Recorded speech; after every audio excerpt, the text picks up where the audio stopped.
Imagine being judged every single day for choices you made to survive. Lauren Mitchell knows this feeling all too well in the small coastal town of Crescent Bay, Oregon. A single mom working double shifts, she's used to whispers and stares. But she never expected a stranger's simple words to change everything. She's with me. Before we dive into this story of unexpected friendship and courage, please subscribe to the channel, hit that notification bell, and let me know in the comments where you're watching from. The morning fog was just lifting off Crescent Bay when everything changed. The smell of fresh coffee and cinnamon rolls filled the air at Harborview Bakery. I pushed through the glass door of Harborview Bakery, the familiar chime announcing my arrival. The warm scent of fresh bread and coffee wrapped around me like a hug I desperately needed. Theo's small hand gripped mine tighter as we approached the counter. "Mommy, can I have the dinosaur cookie?" His 5-year-old voice carried that hopeful tone that always made my heart squeeze. I glanced at the price tag, $4. I had exactly $6.50 in my wallet, enough for his cookie and my black coffee. No breakfast for me again, but seeing his face light up would be worth it. "Of course, baby." The line moved slowly. Mrs. Henderson and her friend Patricia stood ahead of us, their designer handbags and perfectly styled hair screaming old money. I recognized them from the hotel where I worked. They'd never acknowledged my existence there. "I heard she's behind on rent again." Mrs. Henderson's voice carried just loud enough for me to hear. That poor child. My cheeks burned. I stared at the floor, hoping they weren't talking about me. "Well, what do you expect?" Patricia's laugh was sharp. "Look at her. No wedding ring, works at that cheap motel, and that boy. He's always so quiet. Probably traumatized." My breath caught in my throat. Theo squeezed my hand, and I realized he'd heard every word. His big brown eyes looked up at me, confused and hurt. "Some people shouldn't have children if they can't provide properly," Mrs. Henderson continued. "It's just irresponsible." The words hit me like physical blows.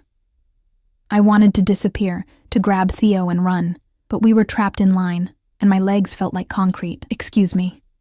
A voice cut through the toxic air, calm, clear, and carrying an authority that made everyone turn. A woman stepped forward from behind us.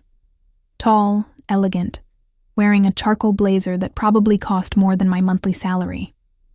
Her dark hair was pulled back in a perfect bun, and her green eyes held a fire that made me shiver. She moved past us and placed her hand gently on my shoulder. "She's with me," she said, her voice steady and unwavering. The bakery fell silent except for the soft jazz playing overhead. Mrs. Henderson's mouth opened and closed like a fish. Patricia's face turned red. "I'm sorry?" Mrs. Henderson stammered. "You heard me." The woman's smile was polite, but her eyes were steel. "Lauren and Theo are with me, and I believe you were ahead of us in line, so perhaps you should order." I stared at this stranger who somehow knew our names, who'd just stepped into my nightmare and turned it into something else entirely. My heart hammered against my ribs. Mrs. Henderson fumbled with her purse. We were just making conversation," I heard. The woman's tone could have frozen the Pacific. "How lovely for you." The two women ordered quickly. Their previous confidence evaporated. They grabbed their pastries and fled without another word. I stood there, shaking, not sure if I should thank this woman or ask her how she knew who we were. She turned to me, and her expression softened completely. "Hi, I'm Evelyn Carter, and I think your son deserves that dinosaur cookie." Theo peeked out from behind my legs. "Are you a superhero?" Evelyn laughed, a real warm sound that filled the space Mrs. Henderson's cruelty had poisoned. "Not quite, sweetheart. Just someone who believes in standing up for good people." The barista, a college-aged girl with purple hair, was watching us with wide eyes. "What can I get you folks?" "1 dinosaur cookie for this brave young man," Evelyn said, pulling out her wallet. "And whatever Lauren would like. Coffee, a pastry, breakfast." "Oh no, I couldn't." "You could and you will." Her voice was gentle, but firm. "Please, it would make me happy." I looked down at Theo, who was practically vibrating with excitement over the cookie. When was the last time someone had been kind to us? Really? Genuinely kind? "A coffee would be nice," I whispered. "Black. Make that a large coffee with cream and sugar, and add one of those blueberry muffins," Evelyn told the barista. "And I'll have a medium latte." As we waited for our order, I finally found my voice. "How did you know our names?" Evelyn's cheeks flushed slightly. I've seen you at the Ocean View Inn. I'm staying there while I look for a place to buy. You always smile at my son when you're cleaning the hallways. He talks about the nice lady with the pretty hair." My throat tightened. I remembered her now.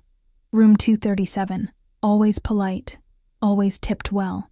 But I'd never imagined she noticed me as anything more than part of the hotel furniture. "Thank you," I managed.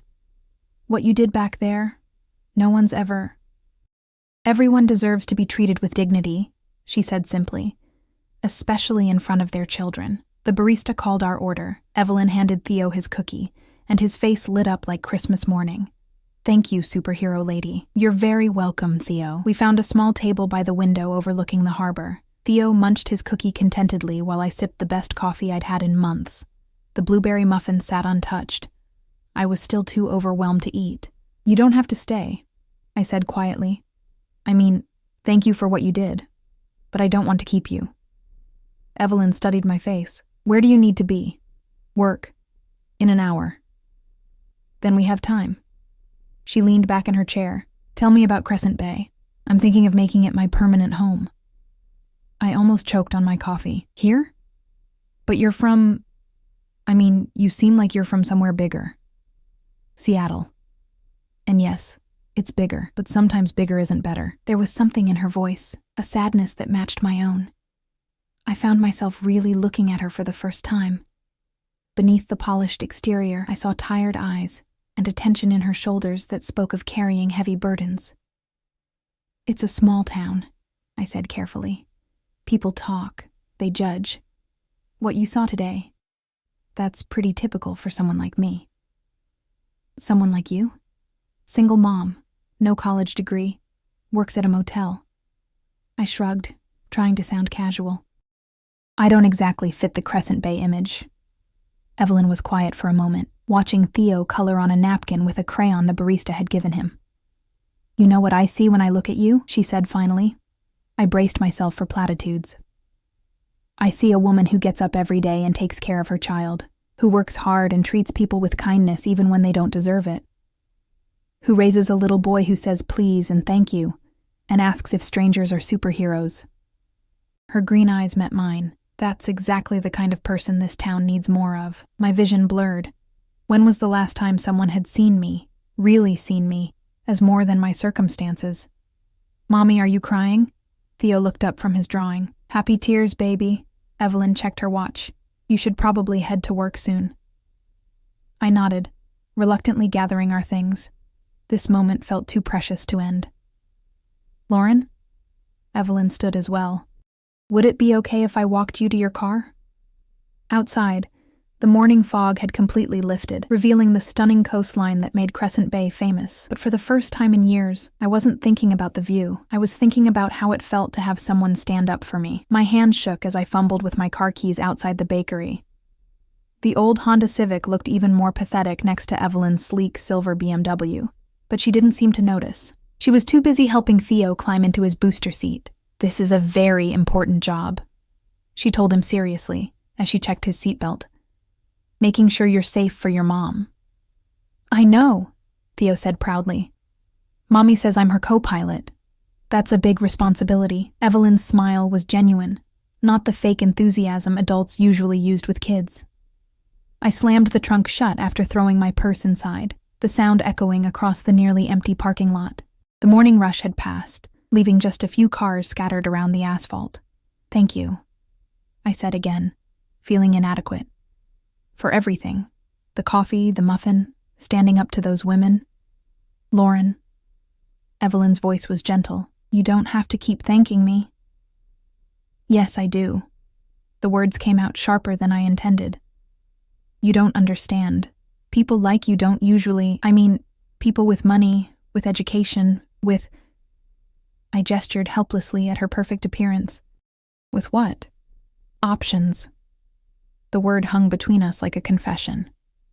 Evelyn leaned against my car, her blazer pristine despite the coastal breeze. "You think I have it all figured out, don't you?" She laughed, but there was no humor in it.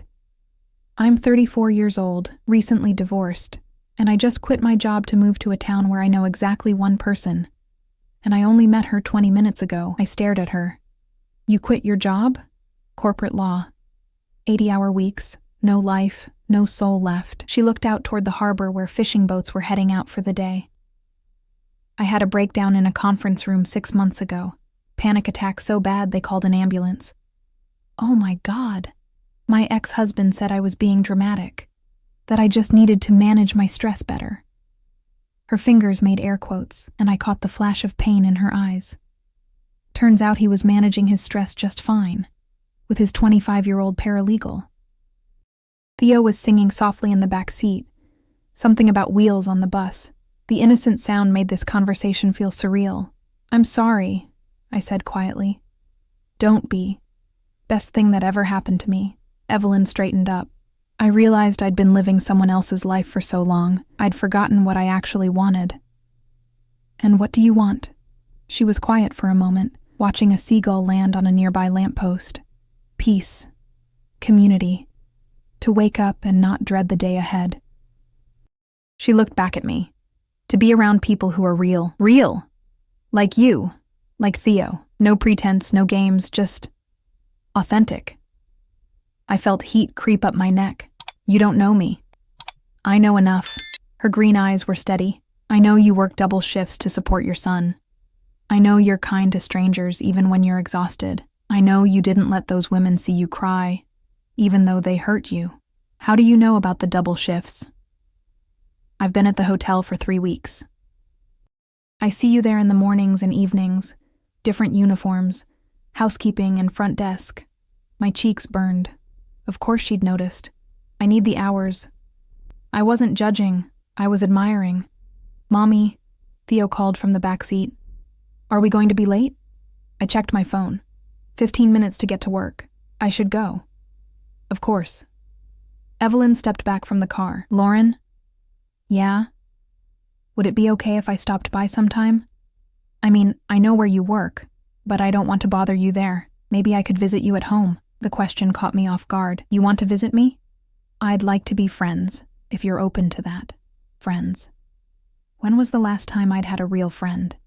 Someone who wasn't just being polite or pitying me.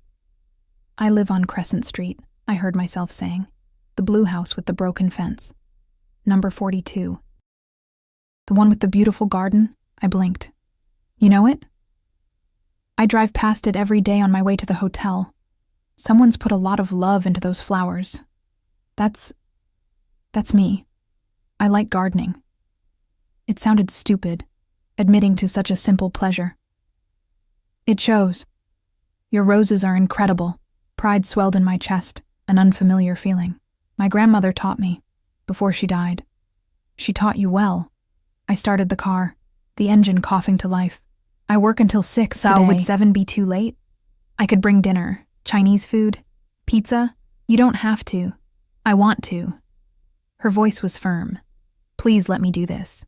I looked at Theo in the rearview mirror. He was watching Evelyn with fascination, like she really was the superhero he'd asked about.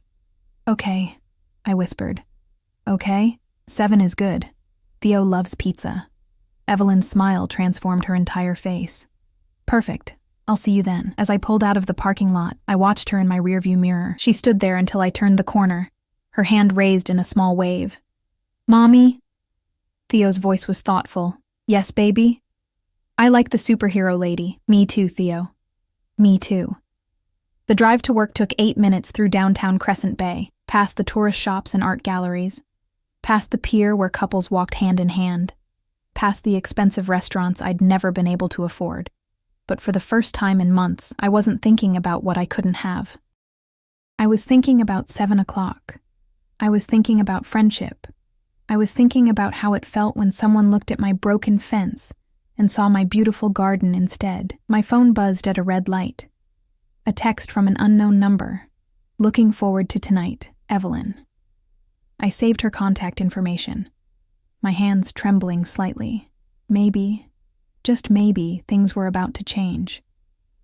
The light turned green, and I drove toward work with something I hadn't felt in years: hope. I spent the entire day at work distracted, checking the clock every few minutes. During my lunch break, I called Mrs. Rodriguez next door to ask if she could watch Theo for an hour after school, just until I got home. She agreed immediately, like she always did. The woman was a saint. At 5:47 p.m., I practically ran to my car. The drive home felt eternal. What was I doing? Inviting a stranger to my house. A woman who clearly had money, who'd probably take one look at my secondhand furniture and peeling paint and realize she'd made a mistake. I pulled into my driveway and sat for a moment, staring at my house. The blue paint was faded. The front steps sagged slightly, and yes, the fence was definitely broken. But the garden was beautiful. Roses climbed the trellis I'd built from scrap wood, and the flower beds burst with color despite the approaching fall. "Mommy!" Theo came running from Mrs. Rodriguez's yard, his backpack bouncing. "Hey, baby, how was school?" "Good." Mrs. Martinez said my drawing of the superhero lady was very creative. I laughed despite my nerves. "You drew Evelyn?" She had a cape and everything. Mrs. Rodriguez appeared at her fence, smiling. He talked about her all afternoon. "This mysterious woman who saved you from mean ladies. It wasn't quite that dramatic," I said, but my cheeks warmed. "Mija, any woman who stands up for you is welcome in this neighborhood." Mrs. Rodriguez had been looking out for us since we moved in 2 years ago. "You deserve good friends." Inside, I looked around with fresh eyes. The living room was small but clean. The couch was second-hand but comfortable. The coffee table was scratched but sturdy. Everything was worn but loved. "Theo, go wash your hands and change clothes. We're having company for dinner. The superhero lady. Her name is Evelyn, and yes." He whooped and ran toward his room. I had 30 minutes to make myself and the house presentable.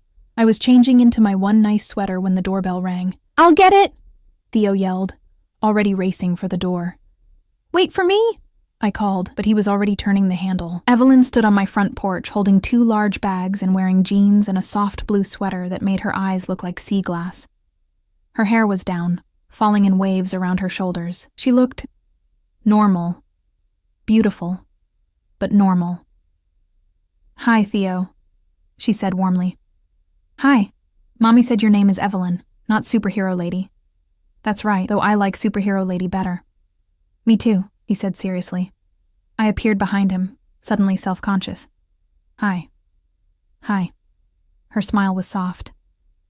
I brought pizza as promised, and maybe went a little overboard at the grocery store. She held up the bags, and I could see they were packed full. "Evelyn, you didn't need to." "I know. But I wanted to." She stepped inside, and I held my breath, waiting for her reaction to my humble home. She looked around slowly, taking in the family photos on the walls, the books stacked on every surface, Theo's artwork covering the refrigerator. "Lauren, this is lovely. It's small. It's home." She set the bags on my kitchen counter. I can feel the love here. Something tight in my chest loosened. "What kind of pizza did you get?" Theo asked, climbing onto a kitchen stool. "Pepperoni for you, and I wasn't sure what your mom liked, so I got half veggie, half Hawaiian." "Pineapple on pizza is controversial," I said, surprised to find myself teasing. "I live dangerously." Theo giggled. "Mommy likes pineapple. She puts it on everything. Traitor," I said, ruffling his hair. As we ate, Evelyn asked Theo about school, about his favorite subjects, about his drawings. She listened to his answers like they were the most important things in the world. When he told her about his friend Marcus, who moved away last month, she nodded sympathetically. That must have been hard. "Yeah, now I don't have anyone to play with at recess. What do you do instead?" "I read or draw. Sometimes I help Mrs. Martinez with the class pet." "What kind of pet?" "A hamster named Pickles," Evelyn laughed. "Pickles is an excellent name for a hamster." After dinner, Theo showed her his room, proudly displaying his collection of dinosaur books and the model airplane we'd been working on together. "This is incredible craftsmanship," Evelyn said, examining the half-finished plane. "You're very talented." "Mommy helps. She's good at the tiny pieces." "I bet she is." When Theo went to brush his teeth, Evelyn and I sat on the couch with cups of tea. The house felt different with her in it, warmer, more alive. "He's an amazing kid," she said. "He is. Sometimes I worry I'm not enough for him. That he needs more than I can give." "Like what?" "A father, stability, a bigger house, better schools, college savings." I trailed off, embarrassed by the admission. "Lauren." Evelyn turned to face me fully. "That boy adores you. He's polite, intelligent, creative, and kind. You're raising him beautifully. On a shoestring budget in a falling-down house. In a home filled with love. Do you know how rare that is?" I looked at her. This woman who seemed to have everything together, and saw something raw in her expression. "You said you were married," I said quietly. "For 6 years. We had a beautiful house in Bellevue, 2 cars, a country club membership. Everything looked perfect from the outside. But we never talked. Not really. We were like roommates who happened to share a bed. When I had my breakdown, he was annoyed that I was disrupting his schedule. That's awful. The worst part was realizing I'd been so busy trying to be the perfect wife that I'd forgotten who I was." She sipped her tea. "Being here tonight, with you and Theo, this is the most real I've felt in years." "Mommy," Theo called from his room. "Can Evelyn read me a story?" I looked at her questioningly. "I'd love to," she said. 20 minutes later, she emerged from his room with a soft smile. "He's out cold. Apparently dinosaurs are very soothing bedtime story material." "Thank you. He doesn't usually warm up to people that quickly. He's a good judge of character." We sat back down, and the house settled into evening quiet around us. "Can I ask you something?" Evelyn said. "Sure." "What happened with Theo's father?" I'd been expecting this question all evening. "He left when Theo was 2. Said he wasn't ready to be a dad, that he felt trapped." I picked at the hem of my sweater. "I haven't heard from him since. His loss. Sometimes I think Theo's better off without him. But then I see other kids with their dads, and I wonder." "You wonder if you're enough?" "Yeah." "You are." Her voice was firm. "Trust me on this." We talked until almost 10, about everything and nothing. About her job in Seattle, about my dreams of maybe going back to school someday, about books and movies and the way the ocean looked different every day. When she finally left, I stood in my doorway, watching her drive away, feeling like something fundamental had shifted. For the first time in years, I didn't feel alone. The next morning brought one of those perfect Oregon coast days, crisp air, brilliant sunshine, and the kind of blue sky that made you forget winter was coming. I was folding laundry when my phone buzzed. "Beautiful day. Any chance you and Theo would like to spend it at the pier? Evelyn." I stared at the message for a full minute. It was Saturday, my one day off, and I'd planned to catch up on housework. But when was the last time Theo had been to the pier just for fun? We'd love to. What time? How about now? I'm already here with coffee and pastries from Harborview. 20 minutes later, Theo and I walked down the weathered wooden planks of Crescent Bay Pier. The smell of salt air and creosote filled my lungs, and seagulls wheeled overhead, calling to each other in their harsh voices. Evelyn sat on a bench near the end of the pier, her hair catching the sunlight. She'd traded her business attire for jeans and a cream-colored sweater, and she looked younger, more relaxed. "Superhero lady." Theo broke free from my hand and ran toward her. "Good morning, brave sir," she said formally, standing to give him a small bow. "I have brought provisions for our adventure." She handed him a paper bag from the bakery, and his eyes went wide when he peeked inside. "A chocolate croissant. And coffee for your mom," Evelyn said, offering me a steaming cup. 2 sugars. Splash of cream. "How did you—" I pay attention. We walked to the very end of the pier, where a few early fishermen were casting their lines into the deep water. Theo immediately became fascinated by their tackle boxes and the patient way they waited for bites. "Can I fish someday, Mommy?" "Maybe," I said, though I had no idea how to make that happen. Fishing gear was expensive, and I didn't know the first thing about it. "I could teach you," Evelyn said quietly. "My dad used to take me fishing when I was about your age." "Really?" Theo's face lit up. "Really. It's all about patience and being very, very quiet. I can be quiet, he whispered dramatically, making us both laugh. Evelyn pulled a small bag from her purse. I brought bread for the seagulls. Want to help me feed them? For the next hour, we watched Theo chase seagulls and throw breadcrumbs, his laughter carrying on the ocean breeze. Other families were scattered along the pier, couples holding hands, parents pushing strollers, teenagers taking selfies against the backdrop of the Pacific. Do you ever feel like you're watching life instead of living it? Evelyn asked suddenly. I looked at her, surprised by the question. Every day. I spent so many years focused on the next promotion, the next case, the next milestone. I forgot to actually enjoy anything. What made you realize that? She was quiet for a moment, watching Theo try to convince a particularly bold seagull to eat from his hand. The day I had my breakdown, I was in a conference room full of people arguing about a contract worth millions of dollars, and all I could think about was how none of it mattered. How I was going to die someday, and my tombstone would read, "She billed a lot of hours." That's dark. It was a dark time. She turned to look at me. What about you? What do you want your life to look like? The question caught me off guard. When was the last time someone had asked me what I wanted?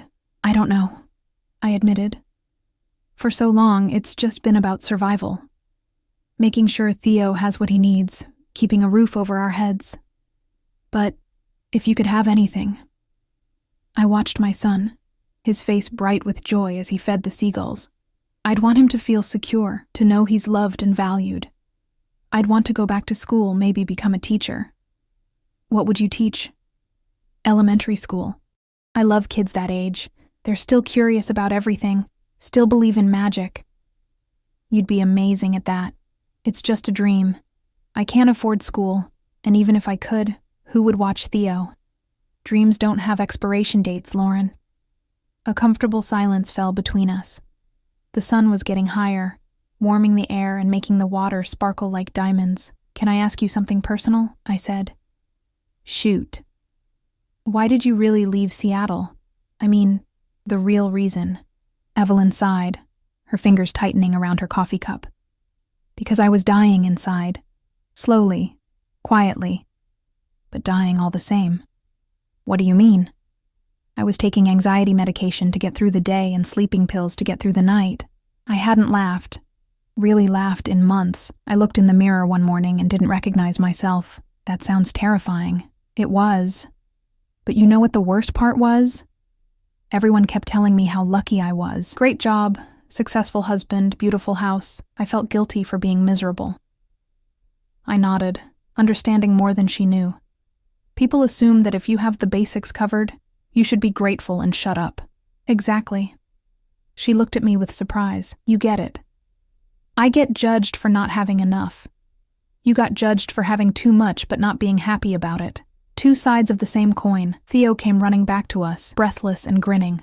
The seagulls ate all the bread. Can we get more? How about we walk to the ice cream stand instead? Evelyn suggested. Ice cream for breakfast? Theo looked at me hopefully. It's almost lunch, I said, but I was smiling. Ice cream for lunch then, Evelyn said. I'm buying. As we walked back down the pier, Theo skipping ahead of us, Evelyn bumped my shoulder gently. Thank you, she said. For what? For letting me be part of this, for letting me remember what it feels like to just be. Thank you for reminding me that I'm allowed to want things. What do you want right now in this moment? I looked around, at the sun sparkling on the water, at my son's joy, at this woman who'd appeared in my life like an answer to a prayer I'd been afraid to say. This, I said simply. I want this. And for the first time in years, I meant it. Monday morning hit like a cold slap. I was restocking towels in the supply closet when my phone buzzed with a Facebook notification. Against my better judgment, I opened it. The Crescent Bay community group had exploded overnight.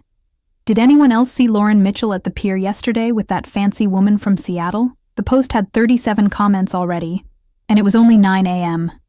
I heard she's some kind of lawyer. What would someone like that want with Lauren? Maybe she's doing charity work, or maybe Lauren's finally found herself a sugar mama. Lord knows she needs the help. My hand shook as I scrolled through the comments. Some people defended me. Mrs. Rodriguez had written a fierce response about minding your own business. but the damage was done. The whole town was talking about us. Everything okay? I spun around to find my supervisor, Janet, standing in the doorway. She was one of the few people at work who treated me like a human being instead of just another employee. Fine, I lied, shoving my phone into my pocket. Lauren. Her voice was gentle. I saw the Facebook post. My cheeks burned. It's nothing. Honey, in a town this size, nothing stays nothing for long. She stepped into the closet and closed the door behind her. Want to talk about it? There's nothing to talk about. I made a friend. Apparently that's newsworthy. A friend who drives a BMW and wears designer clothes. I stared at her. Does that matter? To me? No. To the gossips in this town. Absolutely. Janet leaned against the wall. I'm not judging you. I'm warning you. People here don't like it when the social order gets disrupted. What social order? The one where single moms who work at motels stay in their lane. The words hit me like a physical blow. That's not fair. No, it's not. But it's reality. Her expression softened. I like you, Lauren. You're a good worker and a good person. I just don't want to see you get hurt. The rest of my shift passed in a blur of anxiety. Every guest who checked in, every coworker who walked by. I wondered if they'd seen the Facebook post, if they were judging me. By the time I picked up Theo from school, my nerves were frayed. Mommy, you look sad, he said, as we walked to the car. Just tired, baby. Is the superhero lady coming over again? I don't know. And that was the truth. Would Evelyn still want to be friends when she realized what being associated with me meant in this town? My phone rang as we pulled into our driveway. Evelyn's name flashed on the screen. Hi, I answered cautiously. Hey, how was your day? Fine. I couldn't bring myself to tell her about the Facebook post. You sound off. Everything okay? Yeah, just tired. Well, I have something that might cheer you up. I found a house. A house? To buy. It's on Maple Street, about 6 blocks from you. I'm going to look at it tomorrow. Want to come with me? My stomach dropped. Maple Street was the nice part of town. Tree-lined, well-maintained, expensive.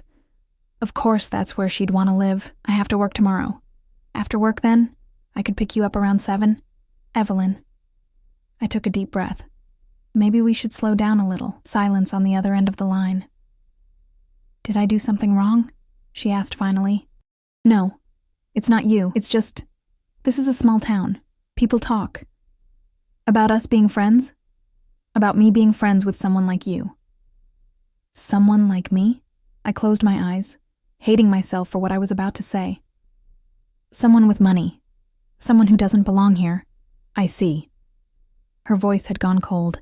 And what exactly are people saying? It doesn't matter. It matters to me. I was quiet for a long moment, watching Theo play in the front yard. They think you're either doing charity work or I'm using you for money, I said finally. And what do you think? I struggled to find the words. I think maybe they're right that we don't make sense as friends. Because I have money and you don't? Because we live in different worlds, Lauren. Her voice was firm. Look at me. What? I'm sitting in my hotel room eating a peanut butter sandwich for dinner because I was too anxious to go to a restaurant alone. I spent the afternoon looking at houses online because I'm too scared to admit I don't know what I'm doing with my life. I called you because talking to you is the only time I feel like myself anymore. My throat tightened. Evelyn. Different worlds? Maybe. But I'd rather be in your world than the one I came from. You don't understand what it's like here. The judgment, the whispers. I understand judgment. I lived with it for 6 years from a man who was supposed to love me. Her voice cracked slightly. The difference is, you're worth it. Tears blurred my vision. The whole town is talking about us. Let them talk. Easy for you to say. You can leave anytime you want. This is my home. Theo's home. Then we make it better. How? By refusing to hide. By showing them that friendship doesn't have a price tag. I wiped my eyes with the back of my hand. I'm scared. Of what? Of getting used to having you around and then losing you. Lauren. Her voice was soft now. I'm not going anywhere. Not unless you tell me to. I don't want you to go. Then don't push me away because other people are small-minded. I looked out at Theo, who was showing his toy dinosaur the flowers in our garden. He looked so happy, so innocent.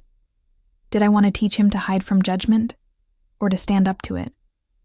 The house on Maple Street, I said finally. Yeah? I'd like to see it. Really. Really. But I'm buying my own coffee this time. She laughed, and the sound eased the knot in my chest. Deal. Pick you up at 7? We'll be ready. After we hung up, I sat in my car for a few more minutes, watching my son play. Mrs. Rodriguez appeared at her fence. Mija, you okay? You look upset. People are talking about me and Evelyn. People always talk. The question is, are you going to let them decide how you live your life? I thought about that as I got out of the car. About the Facebook post, about Janet's warning, about the choice between safety and happiness. Mommy! Theo ran over to me. Look what I found. He held up a small shell, probably dropped by a seagull. It's beautiful, baby.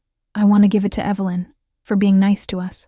I looked down at my son, this little boy who saw the world in terms of kindness and friendship, not social hierarchies and gossip. Maybe it was time I started seeing it that way too. The house on Maple Street was everything I'd expected. Charming, well-maintained, and completely out of my league. 2 stories of pale yellow siding with white trim, a wraparound porch, and a garden that looked like something from a magazine. It's beautiful, I said, as Evelyn parked in the driveway. It's too big for one person, she replied, but I could hear the longing in her voice.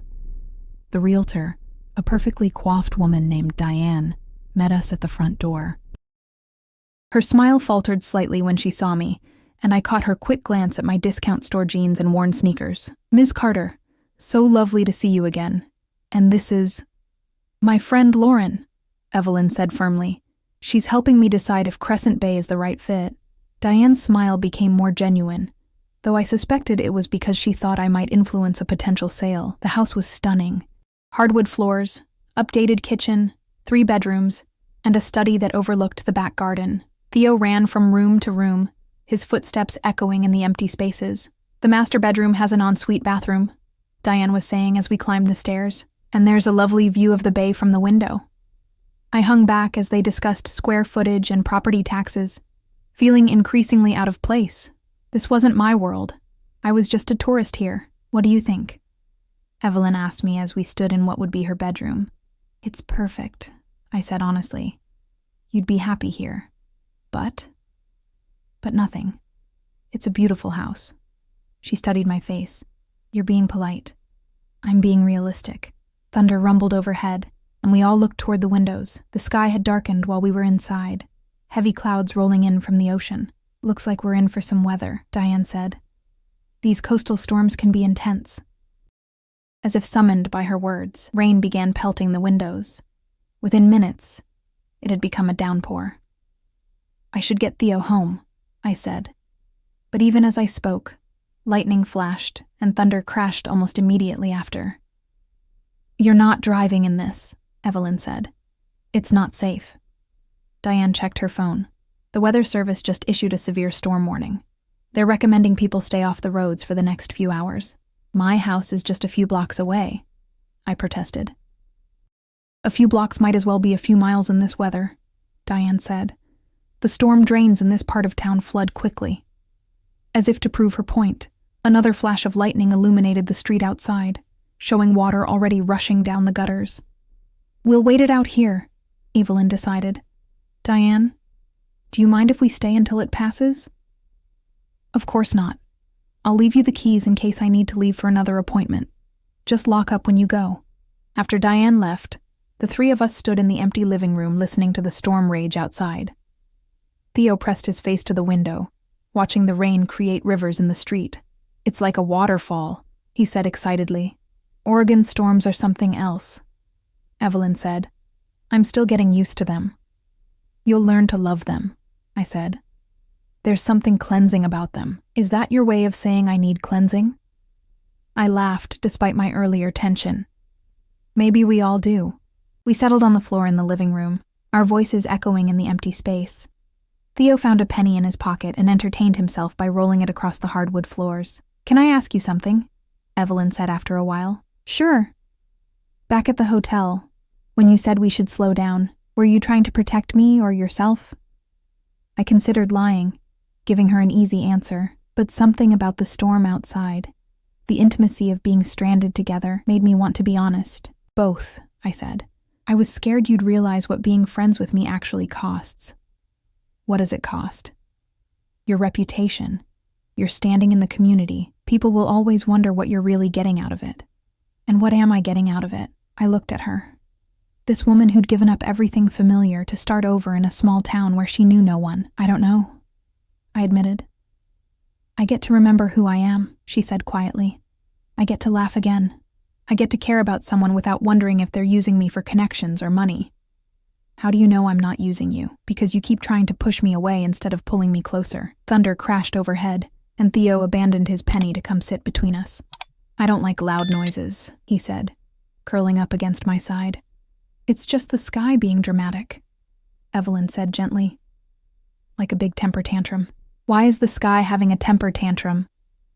"Maybe it's frustrated about something." "Like what?" Evelyn glanced at me. "Maybe it's tired of people not saying what they really mean." I felt heat creep up my neck. "Evelyn, what do you really mean, Lauren, when you say we don't make sense as friends?" "I mean, I'm terrified," I said, the words coming out in a rush. "I'm terrified of getting attached to someone who might leave. I'm terrified of Theo getting attached. I'm terrified of hoping for something better and being disappointed. And I'm terrified of staying stuck in a life that's slowly killing me," she said. "I'm terrified of being alone forever. I'm terrified that I've forgotten how to be a real person instead of just a resume." Theo looked back and forth between us. "Why are you both scared? You're grown-ups." "Grown-ups get scared too, baby," I said, smoothing his hair. "But you have each other now," he said matter-of-factly, "so you don't have to be scared alone." Out of the mouths of babes, Evelyn and I looked at each other across my son's head, and something shifted in the air between us. Not romantic, that wasn't what this was about, but something deeper than friendship. Recognition, maybe. Understanding. "He's right," she said softly. "Yeah, he is." The storm raged for another hour, but inside the empty house, we created our own shelter. We talked about everything and nothing. Our fears, our dreams, our favorite books, our worst jobs.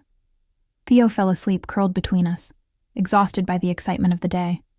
When the rain finally stopped and the sun broke through the clouds, we were different than we'd been when we arrived.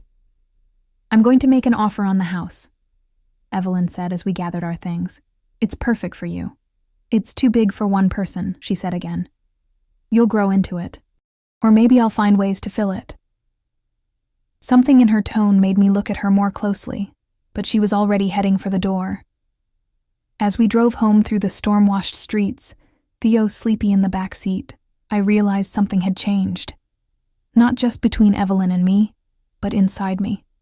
For the first time in years, I wasn't afraid of hoping. I was afraid of not hoping. 3 weeks later, I was restocking the coffee station in the hotel lobby when I heard familiar voices. Mrs. Henderson and Patricia stood near the front desk, their conversation carrying across the marble floor. "I heard she bought the Morrison house," Mrs. Henderson was saying. "Cash offer, closed in 2 weeks." "Well, she certainly has money to throw around," Patricia replied. "Though I still don't understand her friendship with that Mitchell woman. Maybe she's one of those bleeding heart liberals who think she's saving the world one charity case at a time." My hands stilled on the coffee filters. After 3 weeks of relative peace, I'd almost forgotten about the gossip. "Or maybe," a new voice said, clear and carrying, "she's someone who recognizes quality when she sees it."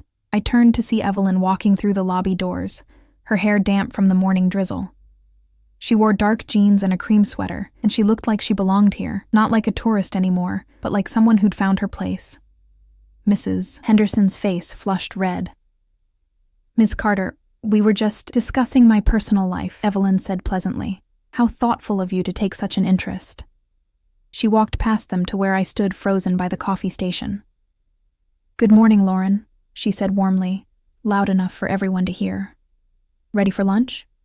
I'm working. Actually, Janet appeared from behind the front desk. "You're due for your break. Take an hour." I looked between Janet and Evelyn, confused. "Go," Janet said with a small smile. "That's an order." Outside, I finally found my voice. What was that about? What was what about? The lunch invitation. The grand entrance. You knew they'd be talking about us. Evelyn stopped walking and turned to face me. "Lauren, I need to tell you something." My stomach dropped. "You're leaving." "What?" "No." She laughed. "God, no. The opposite, actually. The opposite. I got the house.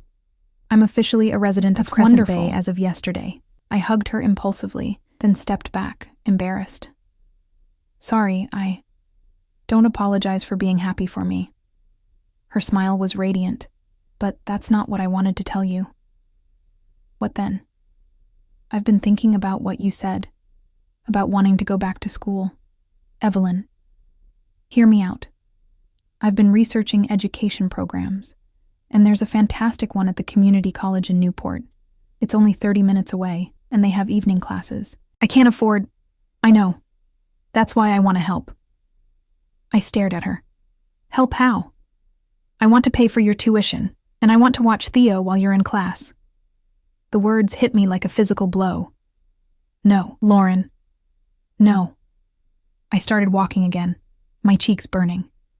"This is exactly what people are saying. That you're my charity case. Since when do you care what people say?" "Since always." I spun around to face her. "You don't understand what it's like to be talked about, judged, dismissed. Don't I?" Her voice was sharp. "You think I don't know what it's like to have people question my motives, to have them assume I'm either naive or calculating? That's different." "How?" "Because you chose to come here. You chose to be associated with me. I didn't choose to be poor, and I didn't choose to be rich." Her voice softened. "Lauren, I'm not offering charity. I'm offering friendship. Friends don't pay for each other's education. Friends help each other achieve their dreams. With money. With whatever they have to offer." She stepped closer. "You've given me something I'd lost. The ability to feel like myself again. To laugh. To hope. To believe in goodness. How do I put a price tag on that?" I felt tears threatening. "I can't take your money." "Then don't think of it as my money. Think of it as an investment in Theo's future, in the teacher you're meant to be." "Evelyn." "1 semester," she said. "Just try 1 semester. If it doesn't work out, we'll figure something else out." I looked at her. This woman who'd appeared in my life like an answer to a prayer I'd been afraid to say. "Why?"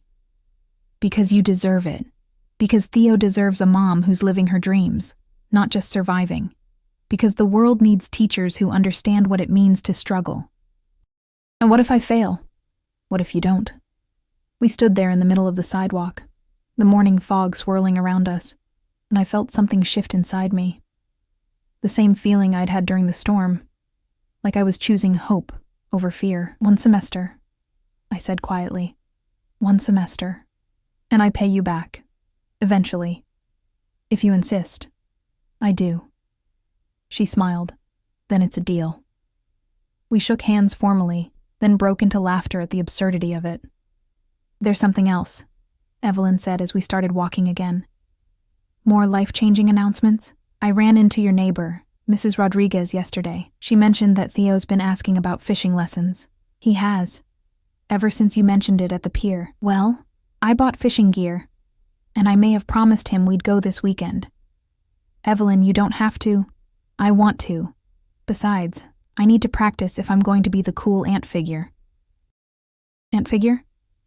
"That's what Theo called me yesterday when Mrs. Rodriguez introduced me to her grandson. This is my Aunt Evelyn," she said in a perfect imitation of his voice. My heart squeezed. He said that? He did. And I've never been prouder of a title in my life. We'd reached the harbor, where fishing boats were coming in with the morning catch. The smell of salt air and diesel fuel filled my lungs, and I realized how much this place had started to feel like home again, instead of just the place where I was stuck. "Lauren," Evelyn's voice was hesitant. "Yeah?" Those women back at the hotel, what they said about charity cases and bleeding hearts. What about it? They're going to keep talking, probably forever. I know.